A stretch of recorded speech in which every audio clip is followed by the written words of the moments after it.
Hello everybody, Dave here from Off the Grid Adventures. I'm going to do a bit of a video on alternative lighting for your cabin. I just put this up today because there's a good storm going outside at the moment, and I've got a collection of these lanterns here, so I thought I'd put a few of them up and just give you a few ideas for your own cabin, and and a few of the problems that I had.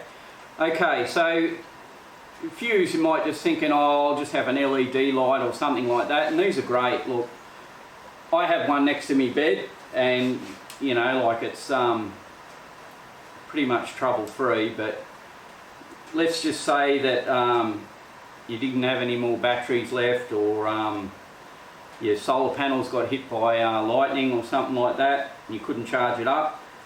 What do? Eventually it goes out and it's a piece of worthless junk. But it's good to have alternative light sources, and I've got a few here that I've just run through with you guys and show some of the advantages and disadvantages.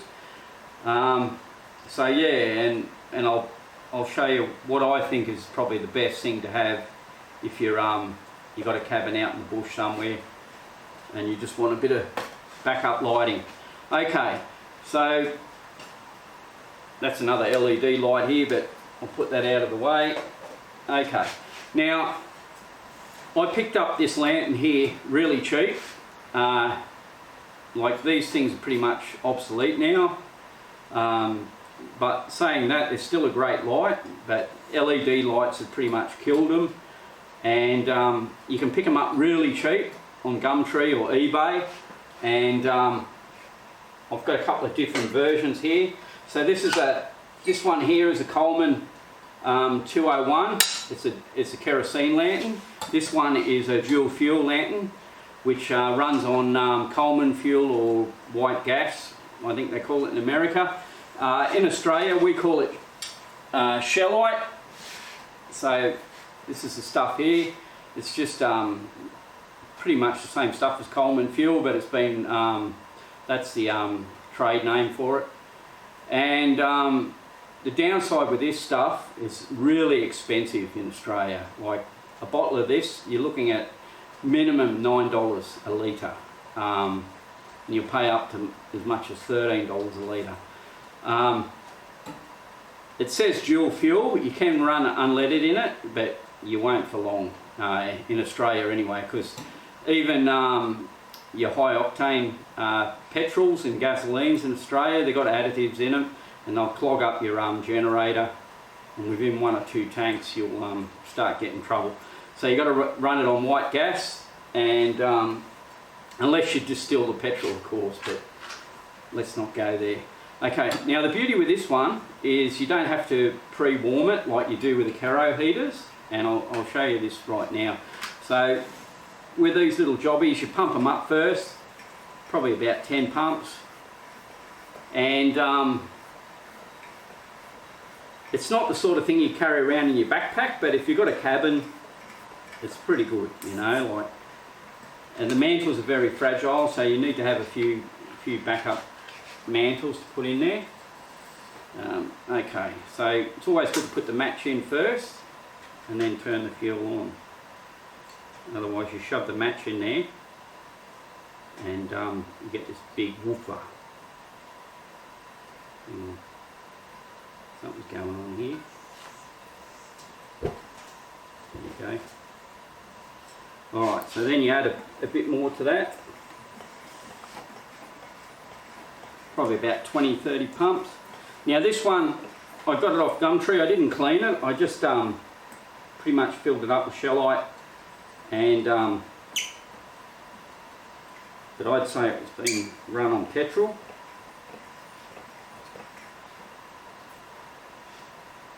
But yeah, she gives off good light. Not much fumes, but saying that, you'd probably want to have the window open or something like that if you had it inside. But no, it's a good light for 25 bucks. Like, can't fault it. Okay. Alright, I'll just put him over there for the moment. Okay, now this lantern here, I got this one for about 30 bucks. It was really rusty and I give him a bit of a refurb, I clean the tank out and give him a tidy up, clean the bloody generator out. But it's a really good lamp, this one. So I've already topped him up. So hang on a sec, guys. Okay, back again. Okay, so what you do, use methylated spirits, we call it in Australia. I don't know what you call it in America, maybe denatured alcohol or something like that. But pretty much there's a little open bath in there. You fill it up with methylated spirits, and that's your pre-warmer. See, kerosene on its own won't burn unless it's got like a something to grab onto, like a bit of cloth or something like that.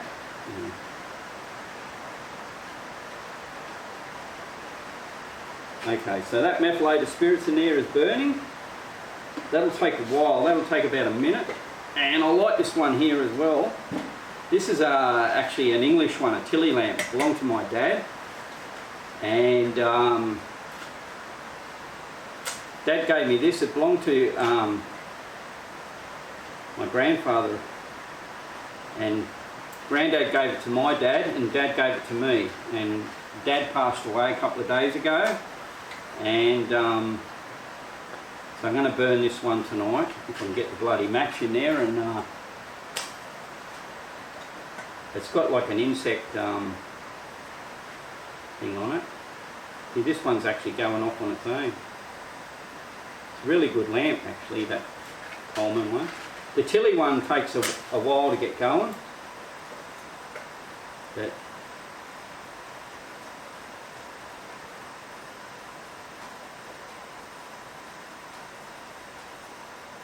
alright, so that's going too. Alright, so we'll put them there. Yeah, so this one was made in 1959. So the Coleman lanterns have a stamping on them, tells you the date pretty much. But yeah, this one have a few problems with it, with the vaporizers and stuff like that blocking up, and you have to really filter your fuel with these things. And I've actually got like a I don't know where I put it, but I've actually got like a funnel, and it's just an inline fuel filter, and pretty much tip your fuel through that, and there you go. But yeah, I'll give him a pump up.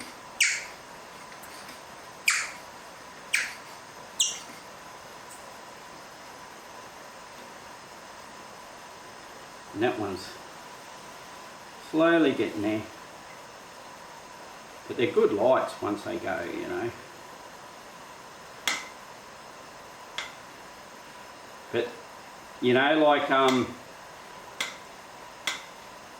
in Australia, like kerosene is like really expensive. I don't know why it's so dear. Like, you're getting bent over and taken to Browntown big time. Like, a bottle of this, $23 for 4 litres, you know, like, and the cheapest you can get it, if you buy it like buy a 20 litre drum, you're looking at about $80.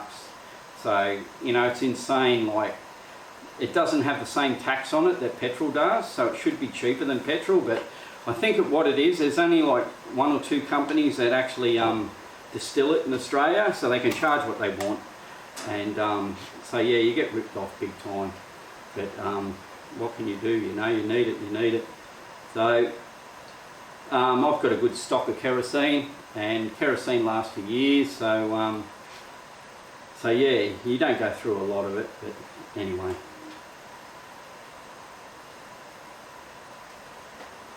Alright, so she's going good, that one. That just started up easy.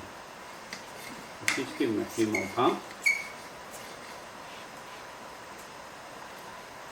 So yeah, gives off a bit of light. So we'll just put him over here for a sec. Look out, dog.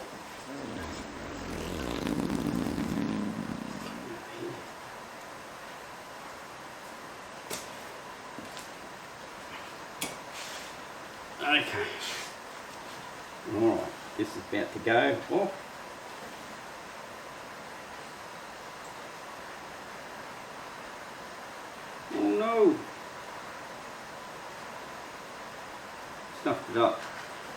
I'll get back to that one. Now I just light up this hurricane lamp. These are foolproof. Almost foolproof anyway. Okay. Let's just get some more metho into that one. So I just use a drawing up needle.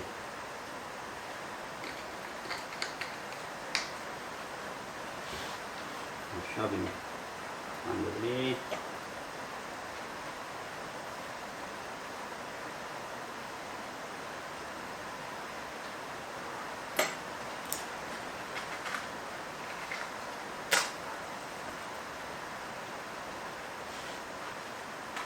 Okay, so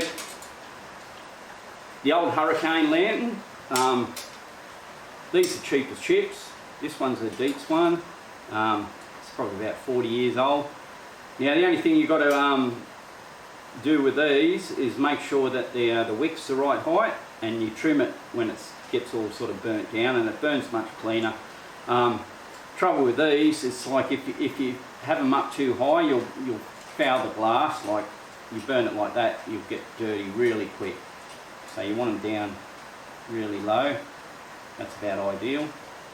And good thing with these, you can put pretty much anything in them, and it'll even run on diesel, vegetable oil. A little bit more smoky, but you can use whatever you got. You can use bloody kerosene 100 years old, it'll still work. And not much can go wrong with them. The worst that can happen is they rust out at the bottom if you leave fuel in them for a long time. But you know, you get half a dozen of these in your cabin, and they're pretty good. All right, so look out, dog. Right. There we go. Now with this tilly.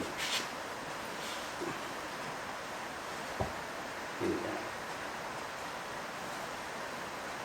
Thinking about it.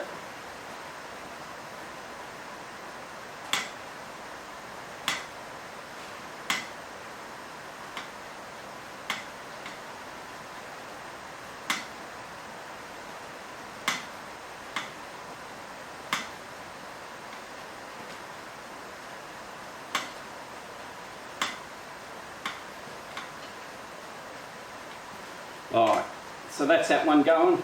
Yeah, she's going alright. So, no fumes off that one. So yeah, put him over there. So, your candles you got pretty much foolproof, but saying that, they're really dangerous inside. There's something that you tend to forget about. You might go out and get some wood, and then you get drawn away to something else, and you come back and the bloody candle's freaking fallen over, or it's burnt down to the bottom, and then it's freaking caught whatever it's sitting on fire. So you've got to be careful with candles. And up here as well, I had a mice plague here last year, and most of my candles got eaten by bloody mice and rats. So I've got to keep them in a metal tin. And saying that, if it gets too hot, the bloody things melt. So advantages and disadvantages. But you know, it's good to have a few kicking around anyway, just in case. Now, I'll just show you this thing here. Before I switched to solar, this is what I used to use all the time. LPG or propane, just on a big bottle like that. And as long as you had matches, you could come back of a night and just shove it in there and off you went. Very fragile, the glass and stuff, and like it's not something you'd carry around in the car with you. The glass gets damaged. And what I found with the bigger bottles is any sort of crap inside the bottle will end up inside the generator and block it off, and you have to clean it out. Like, you must be able to get like a fitting that's got like a filter in it that stops that sort of thing. But yeah, it's they're pretty good. They give off a lot of heat though. Like, if I had all these lights in here in summer, I'll be cooking and it'd be unbearable. But this LPG, it doesn't use much gas. Like, I've turned it off now and it's still going. will go for a fair while yet. But no, it's good to have a backup light source, and yeah, so there you go guys, that's my lighting for the cabin. So bye for now.